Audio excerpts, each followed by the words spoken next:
وهاي اللي عندنا. قال اللي عندنا شو تسوي؟ قالت له هاي الحوض اللي يرجف ومدري شنو. قال لها ابد، هاي كل شيء تسوي، غساله كل شيء تسوي، بس تربطيها ماي تطيها لمس دقمتين كل شيء تسوي.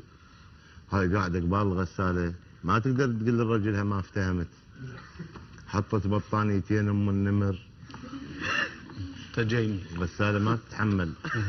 حطت الحاف ستن. جيبي لنا بخاخه. وهذا انبسط الاحيان. داست دقمتين اشتغلت الغساله، فرت غسلت شطفت ذبت الماي بالتنشيف. شايف الغساله شو يصير بيها؟ هي كل عقلها هاي كل شيء تسوي الغساله. قامت الغساله تنتقل من هنا وهاي تركض وراها تصيح انا شرهن انا شرهن.